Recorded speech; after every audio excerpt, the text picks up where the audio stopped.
Hey everybody, welcome to the Sith Dominion on Geek News Now official on YouTube. We are really excited to be here today. Thank you all for voting, first of all. Okay, it was awesome to see some feedback from last week, and we're going to continue the conversation about the nightsisters, the witches of Dathomir. So later. But first, let me introduce I would say, semi-regular co-host at this point. Zane Martin, say hello to everybody. Hello, how's it going, y'all? What have you been doing this week? I had a big gig out in Wimberley. Yes, you did have a big gig. I got to see that. Yeah, we counted 150, 200 people there. Yeah, it was pretty sick. It was a good job. Also, playing for tips. Like I was gonna rob you whenever you were going back to your car. I was just gonna take your wad because that chunk that was awesome. It was all ones. I was like, I need money for lunch. It was all ones. Yeah. So, no, it was a great show, Zane. Thank you. Great. Tonight we also have Mike from Geek News Now. He's one of our social guys and more. He comes from a nerdy place of goodness, from everything from Potter World to LOR to, you name it, Star Wars, of course. He does stuff for our TikTok page and other socials. There's so much, man, and I'll let you get into it. But Mike, thank you for being on our show today. No, absolutely. So talk to us a little bit. We'll get into you a little later. I don't think you realized maybe we were going to talk to you that much, but just a heads up. Am I on? Social media, TikTok. What else do you do for our great organization of GNN? Right now I'm still pretty new to the social group. I've been friends with Cam, who does Cam in Focus. And the big man himself, David Gramillion. I've been friends with them for years. I don't even remember how I got to be friends with them or how I started following Geek News Now, but I've been following from since 2019, 2020. So I just remember seeing a post that Cam shared one day saying that, they were looking for people that wanted to join the social group. I was like, dude, sign me up. Let's go, And I'd actually guest starred on. But I was a guest on. What was it? Oh no, brain fart. Cantina Happy Hour. That was it. I was on an episode of Cantina Happy Hour when they were going over the Kenobi series. That's my buddy there. What's up, Malik?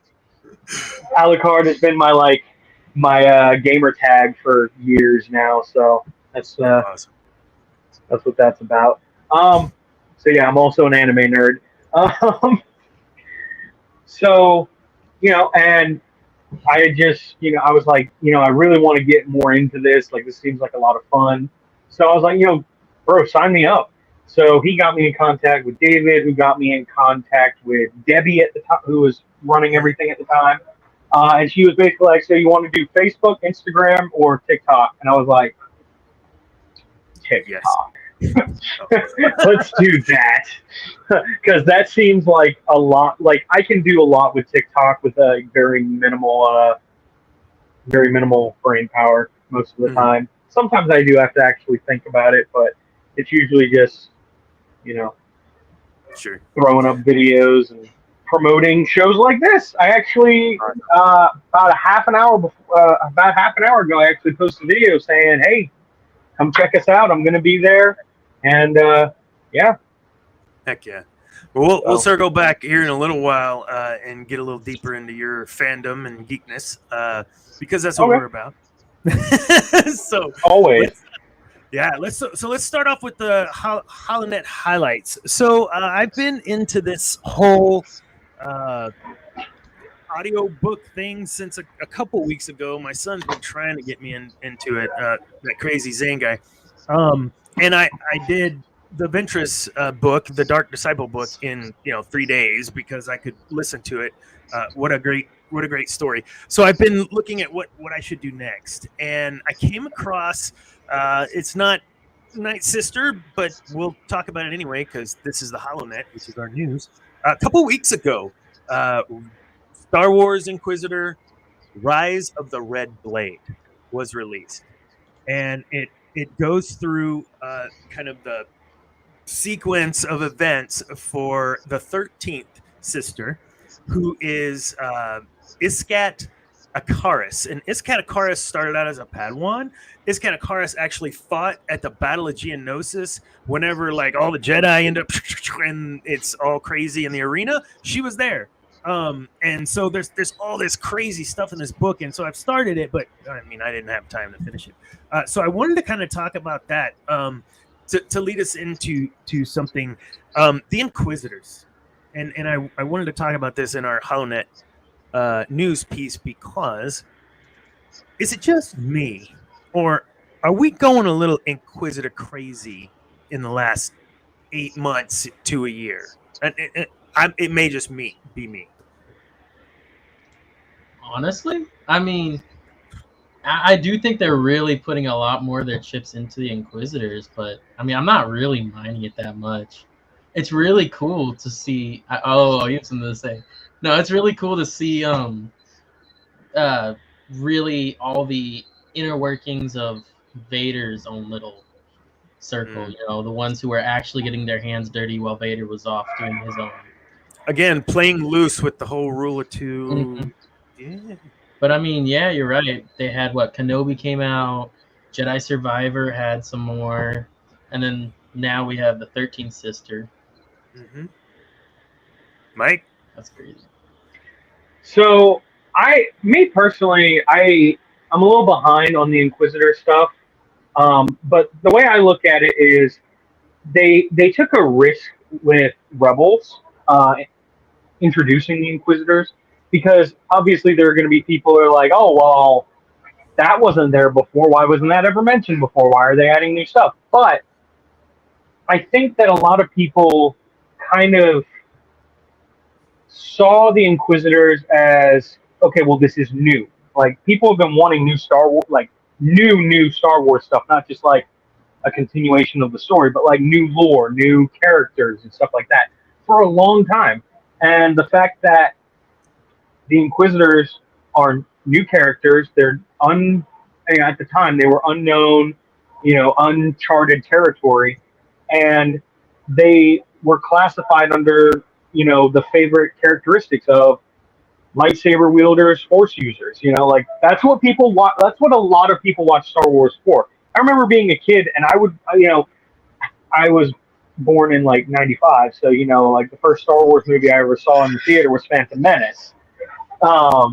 So I remember being a kid and like it was like the last half hour of the movie or whatever. They kept switching back between a lightsaber fight between the Duel of Fates fight between Kenobi, Maul, and Qui-Gon, and then it would cut over to Anakin flying in space. I was like, go back to the fight. Like that's what I watched Star Wars for, at least as a kid. Like obviously I have a bit more taste now. But I think they've seen that enthusiasm from the fans and saying, okay, the Inquisitors, we like that. Like, let's learn more about that. So they've built on, now with Kenobi. I actually really liked Reva in that. I know a lot of people didn't. But I actually really liked the character of Reva because it showed, like, the hubris of what surviving Order 66 and then choosing to go to the dark side and then thinking, oh, well, I'm just going to take down Vader from the inside because, and it's like, nah.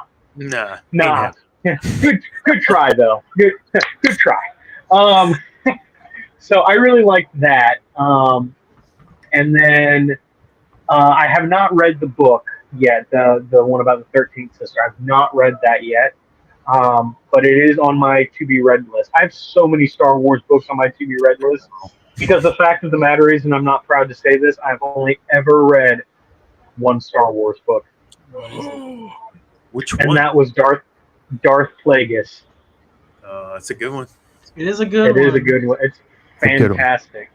Give me a second. I've got some sort of issue happening. There we go. Let's get some extra light here, Dana. Sorry about that. It's no Timothy Zahn book, but Timothy it Zahn, works. man.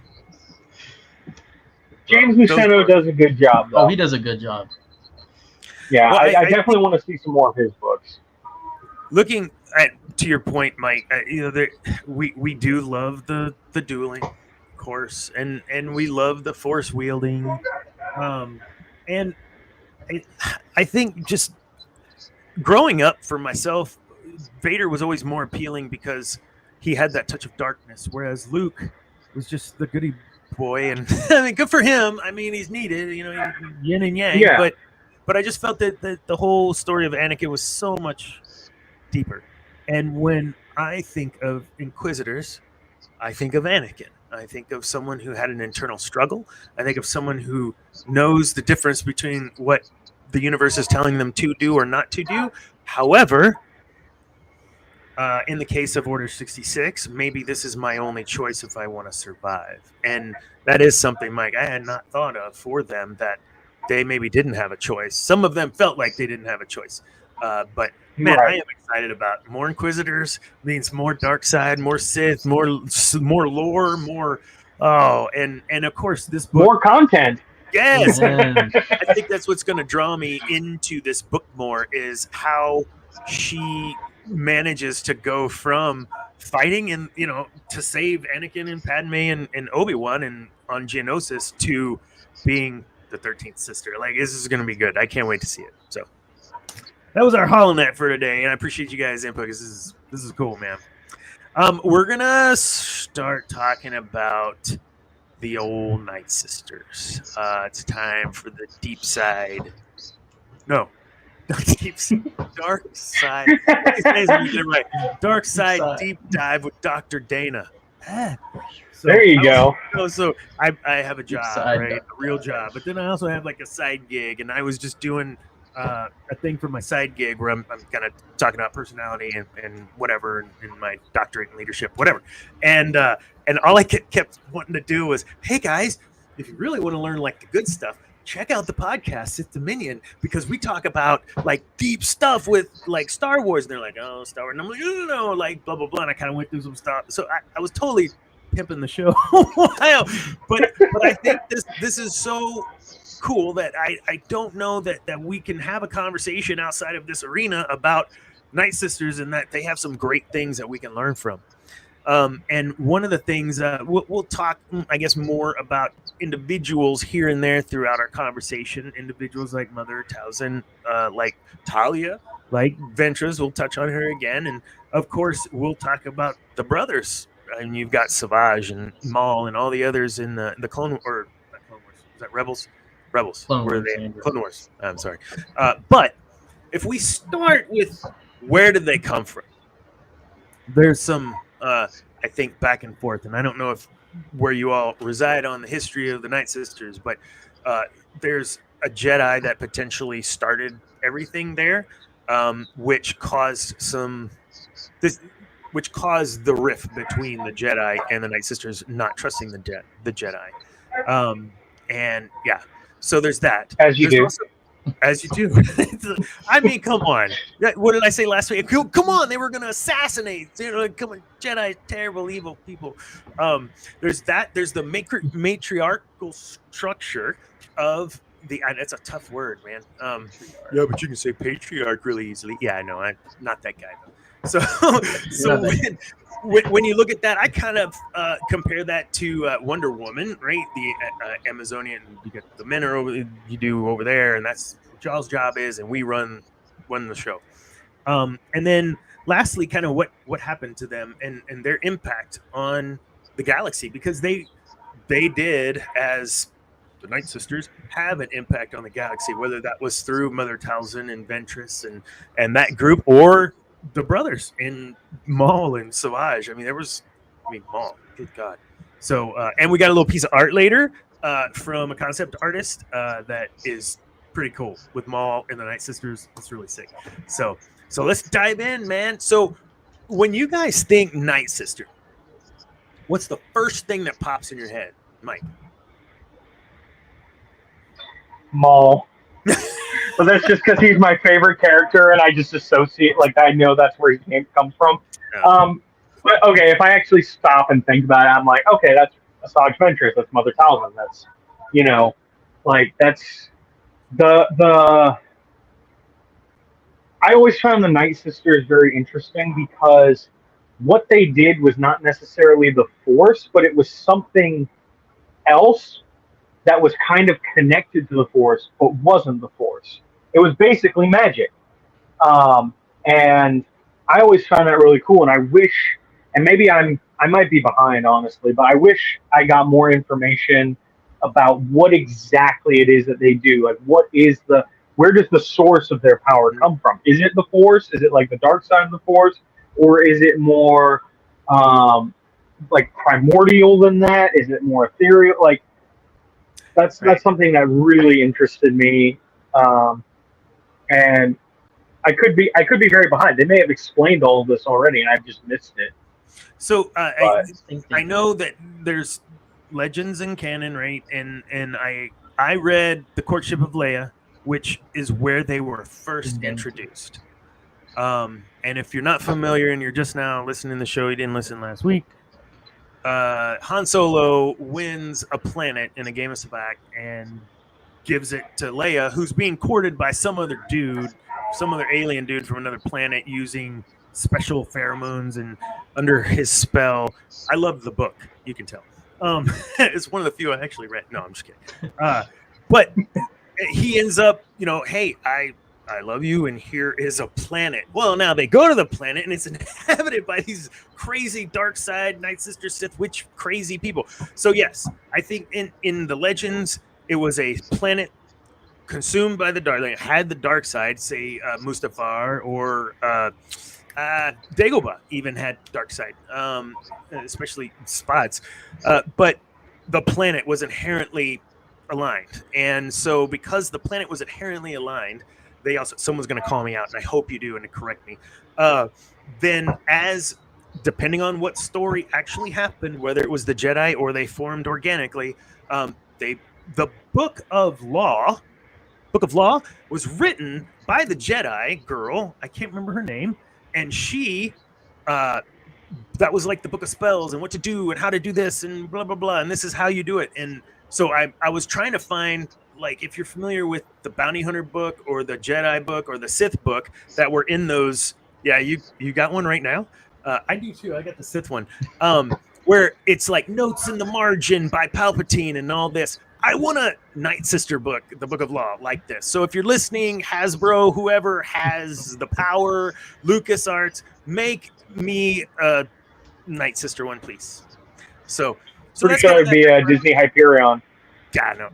Yeah, you get the Criterion collection, and you can wait. What? Okay, another $80. So what? So Zane, when you hear Night Sister, what do you think? Okay, so it's already taken. No, okay. I won't say mom. The very first thing I think of when I hear Night Sisters is on the mobile game Star Wars Galaxy of Heroes. There's this event that comes around every so often, which is with the Night Sisters, and you have to destroy the altar, or the stupid zombie Night Sisters keep coming back. Just keep coming. They keep coming back, and that hatred.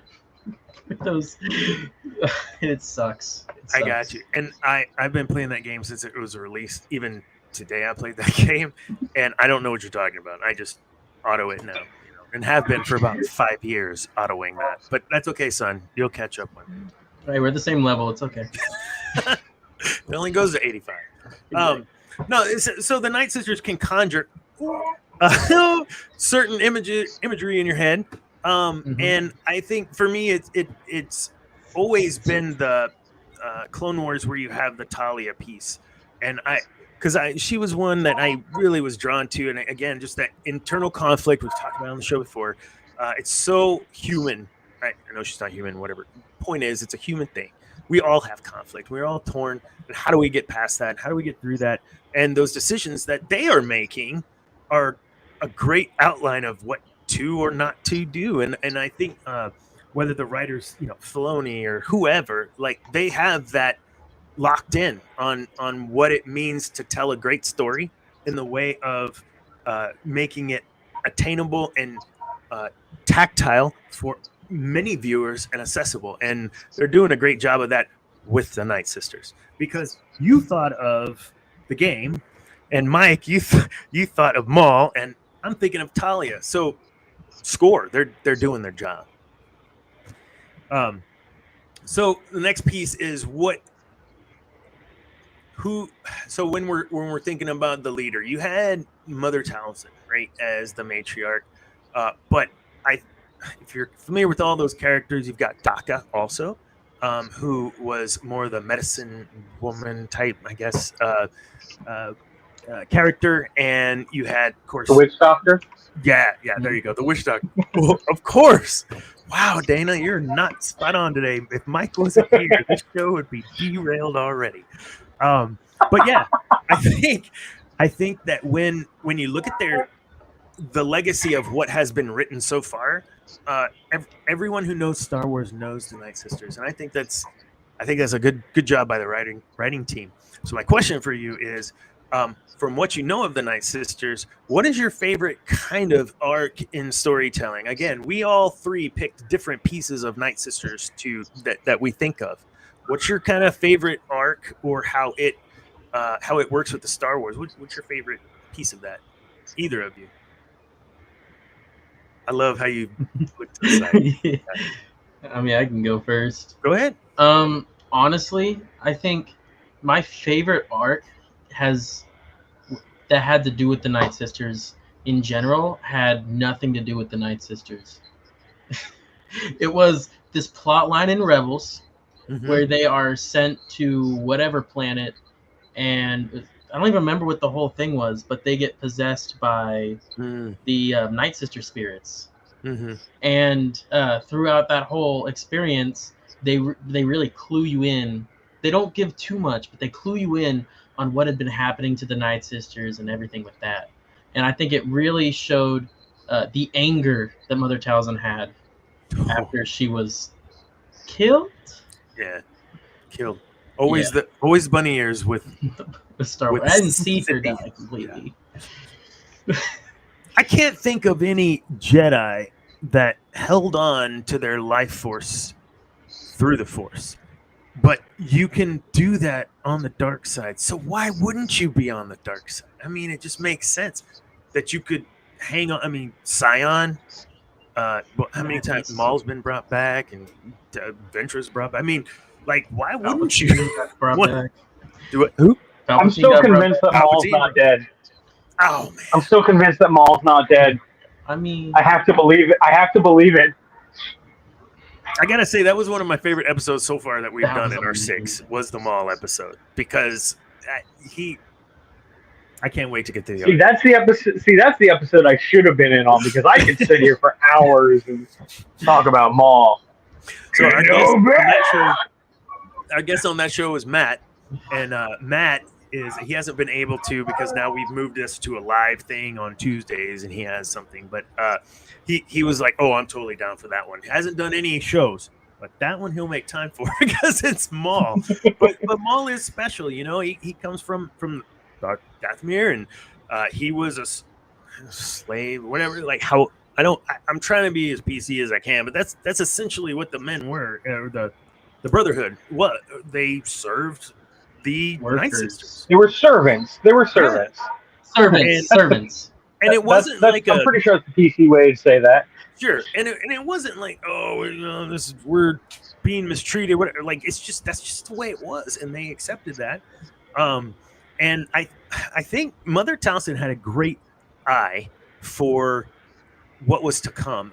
Her foresight, I think, was good, and the relationships, not relationships, the alliances that she would form she knew there was more to it and was prepared for it, I think, in nearly every case. And that's one of the things that when we start talking about bringing this on the deep dive side, bringing it into the real world, it's I can't remember her name, and I'll have to look it up.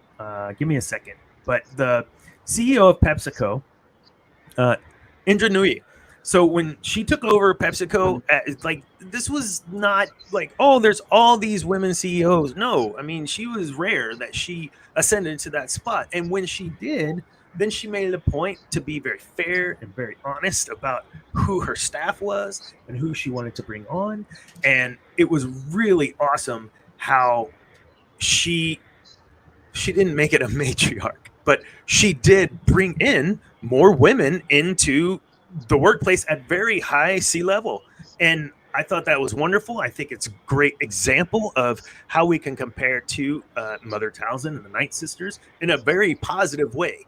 That no, not making the Brotherhood be servant to the Night Sisters, or in the work world, the management team, but certainly looking out for and keeping close to those folks around you that you know will help you be successful, man or woman, and bring them up. And I really think that's the way that the Night Sisters functioned in a very what's the word, very just and fair way. If you screwed with them, like they destroy you. But if you were fair and you were just, they were too. So I don't know. I thought that was cool. Did I miss that? Did we get that whole quote there? Yeah. Yeah, much like the Amazon cultures. Yeah, we were talking about that just a while ago. Thank you. But what are you pointing down? What are you doing? That's Cat, by the way. Mike, what do you think, man? Just looking at how the Night Sisters in their org function. I mean, they had their medicine woman. They had the positions. I mean, do you have any thoughts on that? So, a lot of what I know about the Night Sisters comes more from the Clone Wars TV show. And they did touch on that quite a bit, especially with, if I remember correctly, I believe when Savage found Maul, like crazed out of his mind with the spider legs attached to him, and like if I remember correctly, Savage brings Maul to Mother Talzin to try and restore his mind. And I really just loved how there was like no questions asked. It was just like, he's one of us, even though, if I remember correct, now I don't know if this is canon or legend, but if I remember correct, I'm pretty sure that Palpatine took him as like a baby, at least in the book. In the book, he took him as a baby. So like, they've not seen Maul for like 20 years. 25 years, and now it's just like, oh, he's one of us, bring him in, we're gonna help him. Yeah. So that showed, to me, it showed a very, I don't know if I want to say it showed the organization well, because it was like, all right, let's bring him in, let's do some witchy stuff and fix his head. But it definitely showed a lot of the character there of, they're not going to turn him away just because they don't know him anymore. It's like, no, this is one of ours. Mm-hmm. We're going to help him. And I really liked that side of them. Even though, yes, they are portrayed as these, witches, which are traditionally seen as evil. Yeah.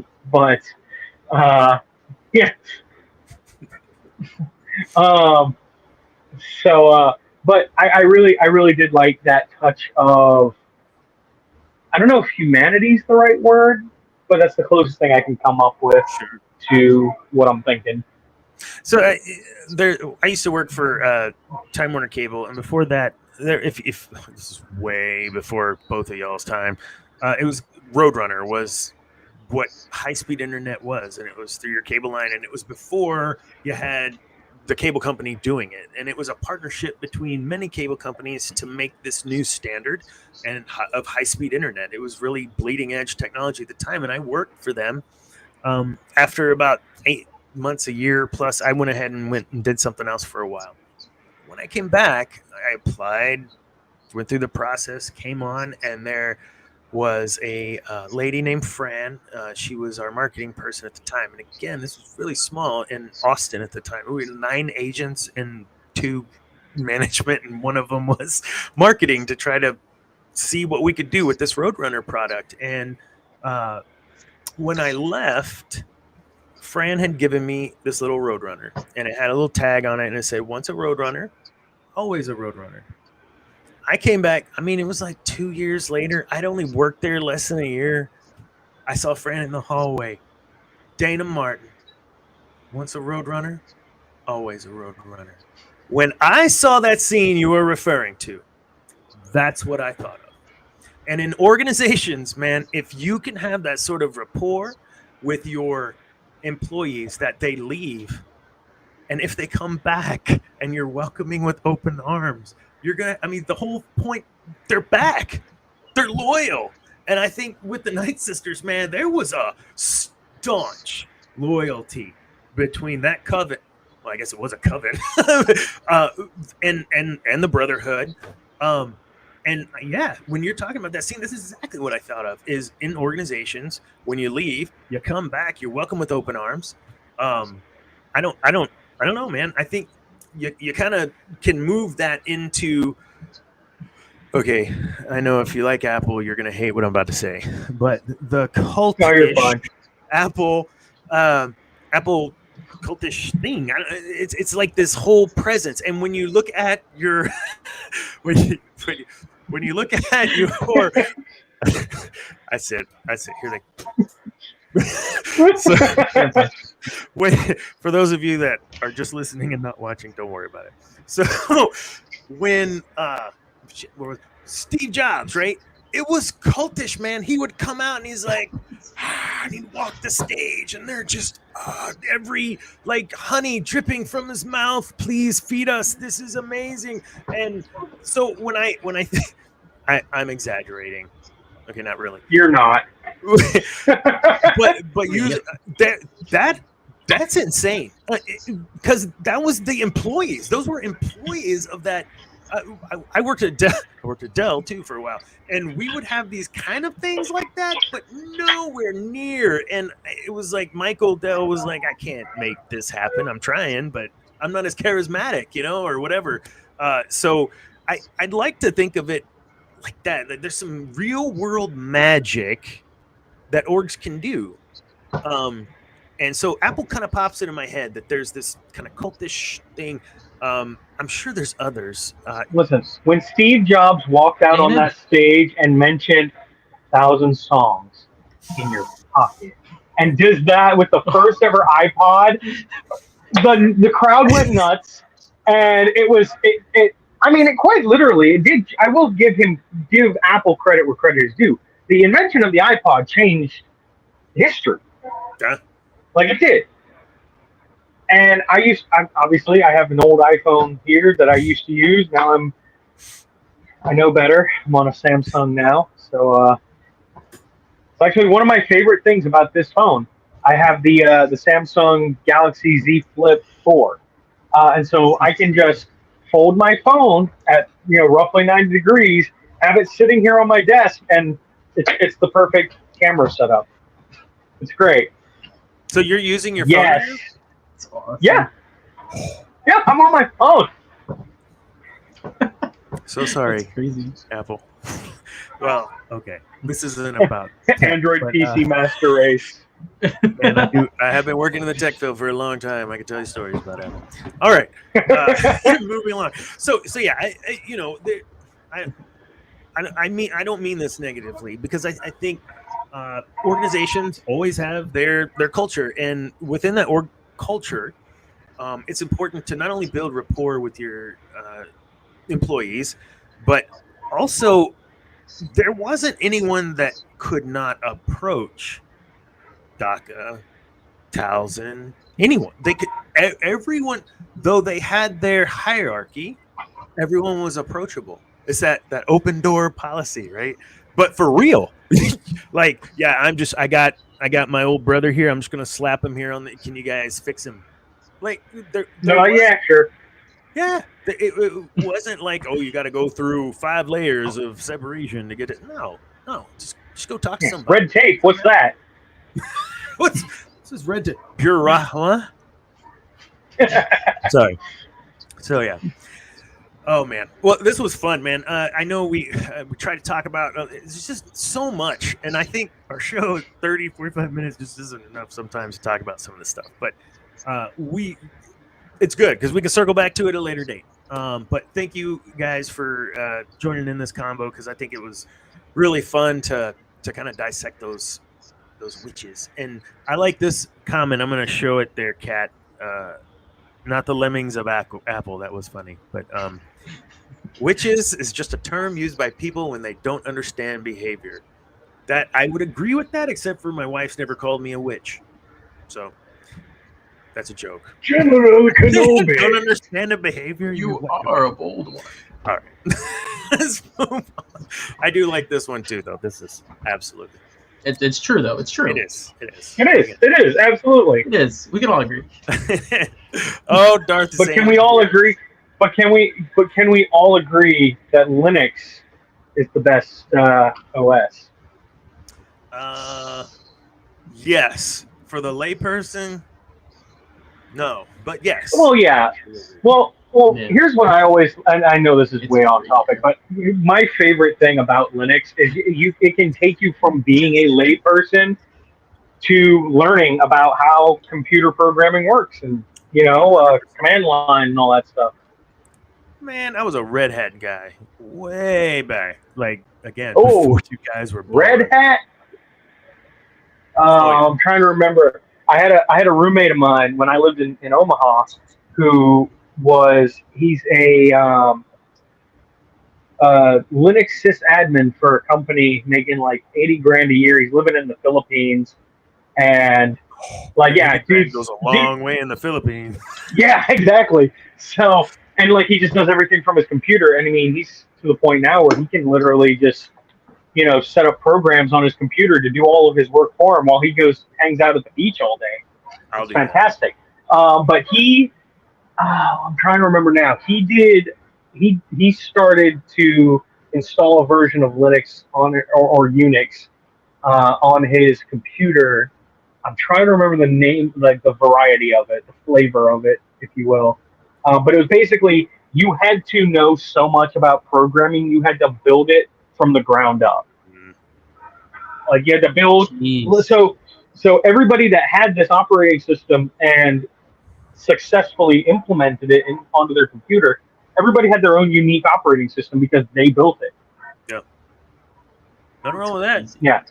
He got about 3/4 of the way through installing drives and all this stuff, and it just kept crashing, and there were bugs, and he was just like, "I'm going back to Linux. I'm going back to my Penguin." Yep. Show me the ping. Go, Penguin. Well, Michael, we are Right. at the point of the show in Korriban Corner where we will talk to our guests for a few minutes. So this is your time to talk, and we're going to ask you a couple questions. Why do you keep looking at him?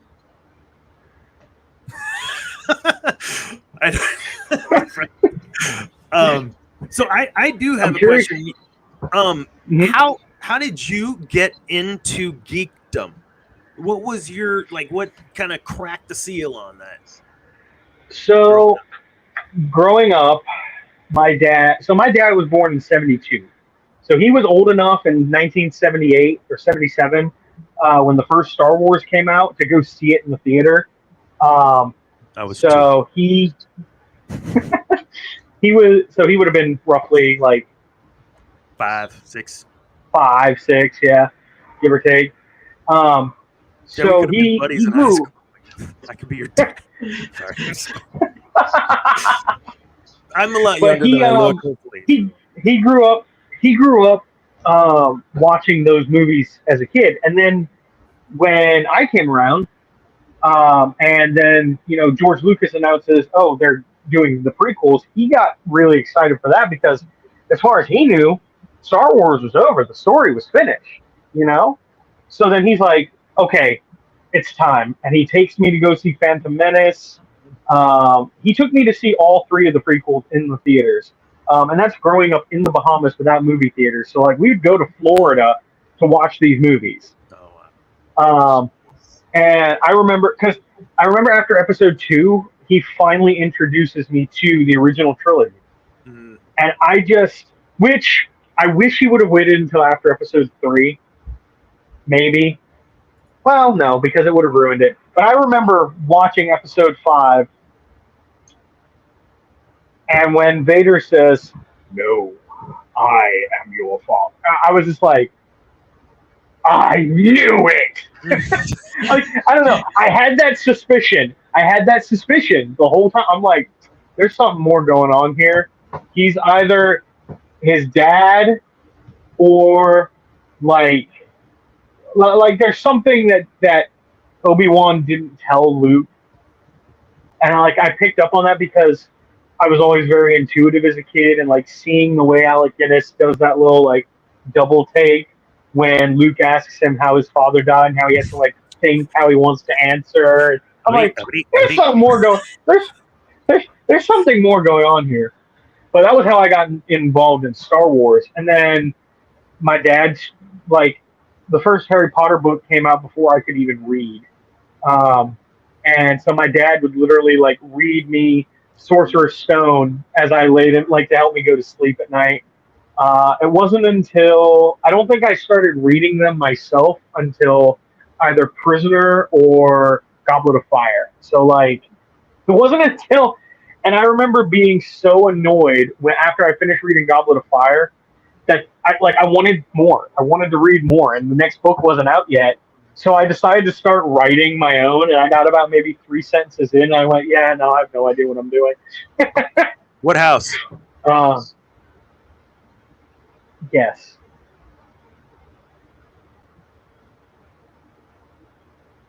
Ignore the colors on my shirt. It has nothing to do with that. I don't know. I will give you that hint.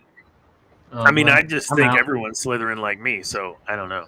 There you go. I'm a Slytherin. Yes! I'm surrounded by Slytherin.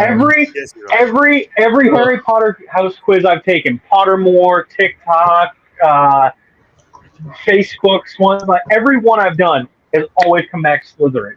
And I think the reason is because I'm cunning enough to know what answers are going to give me Slytherin, and that's what I go for.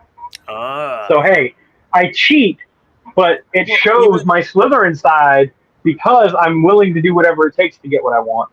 Slytherin, not best. Absolutely. Slytherin is best house. Absolutely. Look, Gryffindor, go away. Every test I've taken. Gryffindor. Yeah, Gryffindor. Your name is Slytherin. It's not even, it's an insult in itself. Slither away. What? Oh my god. I don't know what you're going to eat next time you're over here. Listen.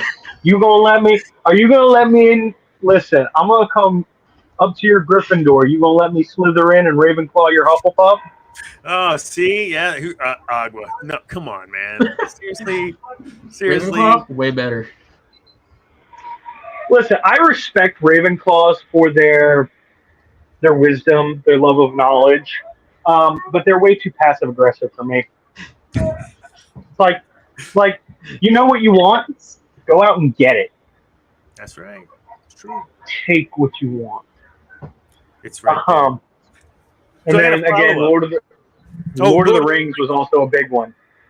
Yeah, Lord of the Rings was also a big one. I remember I was an adult when I finally listened to the Lord of the Rings audiobooks. I had watched the movies probably a million times by then and know them by heart. I listened to the Lord of the Rings audiobook and I'm like, wow, it's so funny to me because there is so much that was either left out or added in to the movies, and yet there is so I'm not going to say there's no division among the fans, but when you compare it to Star Wars, it's incredible how united the Lord of the Rings fandom is. And then of course there was no Star Wars books to base it on first, right? Well, that's my thing too. Is George Lucas said this, and the fans are like, "That's not my Star Wars." It's like, which is why it'd be like if Tolkien said. It'd be like if Tolkien said, I don't know, Sauron was gay. I don't know. Just throwing something wild out there. And the fans were just like, that's not my Lord of the Rings. It's like, not my Lord of the Rings. Mm-hmm. Lord of the Rings is fantastic, and I remember I had to listen to the Silmarillion about 5 or 6 times before I really started to get all the details, because it's like, oh, I just finished reading The Hobbit and The Lord of the Rings. I'm gonna check out the Silmarillion. It's like you went from a coloring book to a basic, second grade math book to engineer level calculus in difficulty. like, like it's insane. But I love probably the Silmarillion more than any of the rest, because the Silmarillion takes place over like thousands of years, and it gives you so much lore. And I could sit here forever and talk about the lore from the Silmarillion, but I won't. It's all good, Mike. No, thanks, man. And I think it's important when I can get members of GNN on and talk about who you are, because sometimes you're not in the front center like this face or whatever, and we need to make sure you're getting that right, because we can't do it without you, man. And it's all about the geekdom, wherever it is. Absolutely. So thank you, Mike. We're going to move into Fan Theory Throwdown / Dark Side Fan Art. This isn't fan art or a theory, but it is art, and it's freaking insane. So go check this cat out. Jan Rozansky. He is, I think, from Poland. He is an artist, concept artist and illustrator. Here is his site here, janrozansky.artstation.com. So if we look at this, I'm just going to leave this here for a sec, and we're going to look at it for like 15 seconds and be quiet. And I'm going to ask Zane, when you see this pic, what goes through your mind? A lot goes through my mind in this picture. I love the vibrant use of colors with the green. Yeah. And I really like how in the actual scene, I don't remember there being a whole group of Night Sisters there. I could be wrong. But I like how this picture kind of more shows the camaraderie of the Night Sisters. Dude, it makes me want to puke, but it is true that teamwork does make the dream work. I hate that. It's so dirty, but it's true. There's a scene in the Percy Jackson movie. I don't know if it's in the what movie? I've ever read them. The first. What movie? There is no movie. Lightning Thief. There is no movie. What are you talking about? Where what they do is they grab an arrow and they just snap it in half. And then you grab that bunch of arrows and they just can't. Yep. Be broken. That's from a fan project. It is? Fan project, right? Yeah. Not canon? What, this? I'm joking. No, the Percy Jackson. Percy Jackson? Fan made. Yeah, movie. That was a fan made movie. Yeah. I'm excited. I'm so excited for the show, because that was another book series I grew up reading. Rick Riordan. Mike, what are you seeing in this? Right. I know he's not, but all I can imagine him screaming is Kenobi as he's just getting lifted in the air through sheer magic and what looks to be electricity. That literally looks like they're just force lightninging, using force lightning. Lightninging is such a weird word to say. Force lightning on him, and he's just being lifted in the air through the sheer force of the power of the electricity. That's too cool, man. No, I'm sorry. I'm still trying to recover from that joke. I'm glad I wasn't on camera. I'm about to spit my water out. So, but yeah, that couldn't have been pleasant. But man, so for those of you that are playing along at home and just audio, it was a fantastic digital photo of Darth Maul levitating above the altar that we were talking about, and Mother Taliesin sitting there leading the charge with a whole bunch of acolyte sisters, it looks like. Not that I like Night Sisters that much, but look like acolytes to me, and they're raising him. So it's pretty cool. Yeah. All right. So to wrap up for today, we talked a lot about the new book from a couple weeks ago that was just released. What was that called? I gotta find it. Inquisitor: Rise of the Red Blade, and that is the story of the 13th sister, Iskat Akaris, and I will be reading that this week. Also, we talked about the matriarchy of the Night Sisters, how that might compare to today, the ex CEO of PepsiCo, and how she was able to bring women into that organization and change that organization. We talked about the power of community in a sense, the quote unquote cultish ways of Apple, but really a very good thing to be able to have an organization that you care so much about, that cares so much about you. And that led us to then when Maul came back, and there was no question. It was Savage, throw him up on the table, let's get him going. So let's clear his head. So we talked about all that, and then rolled into Mike and learned a little bit about one of our wonderful, I would say not employees. You have to be paid to be an employee, but one of our fantastic. I was going to say, where's my check, man? David about that. Talk to the Grand Poobah about that. But no, Mike, it's been great and super fun having you on. I'd love to have you on again. I don't know what your schedule's like, but I will reach out to you, and if you'd like to be on, we'll make it happen. Yeah, absolutely. I'd love to be back on, especially if it's something I know a little bit more about. Night Sisters I know about them, but I'm not as versed in their lore as I am about, say, Mandalore, or the Jedi and Sith orders themselves, stuff like that. But yeah, no, absolutely. I'd love to. I always have so much fun on these shows because it's just like I don't have the social circle that I used to be able to talk about this kind of stuff with my friends, and it's just like when I get to come on these shows and I get to just geek out and just talk about this kind of stuff, it's always fun for me. So very cool. Thanks, man. Well, I did forget to mention this. Rancors. They rode Rancors, man. Like they rode Rancor. I mean, yeah. Oh man, no, and the making, dude. This has been done by the Night Sisters. Yeah, they not tamed, but they own that. They rode Rancors. It was amazing. I can't believe we forgot to talk about that. I don't have a real world comparison to Rancors, but maybe. Well, no, not even an elephant because they're not so dangerous. I got nothing. But I forgot to talk about that. So don't forget, check them out. Rancors. Next week, I'm not sure what we'll talk about. I have Darth Nihilus. I can't. Whatever. Nihilus. Sorry, Nihilus. Just say nihilism. No, yeah. It's still a mouthful. I couldn't even see Lord of Hunger. Dr. Dana. I couldn't even say that a while ago. So what? And it's my show. So we're gonna get you. We're gonna get you to get to say that perfectly. And then I'm just gonna sound grab that and make it a sound bit. Like a stream deck. We're gonna move on into Dark Side Deep Dive. Whatever. Oh man. I'll put up a poll. This is the Dark Side Deep Dive with Dr. Dana. Thanks. See, we can get it.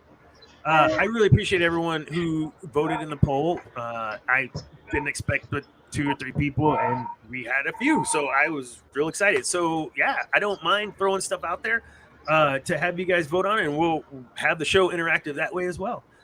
So next week, Darth Nihilus. Lord of Hunger. Or I'm not sure yet. Probably Treya. Dark Treya. Dark Nihilus. And we'll flip flop. The very next week we'll do the other because they're connected, and then we'll throw Scion in there. So we'll just have the triumvirate over the next 3 weeks. The triumvirate. But I'll let you all decide. I'll put a poll up on TikTok and have you guys let me know what you want to do. But until then, thank you, Mike.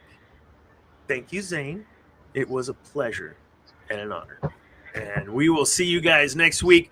Remember, kids, peace is a lie. There is only passion. You guys have a good night. Oh, y'all can say bye, too. I'll wait to hit the outro. No. Bye. Bye.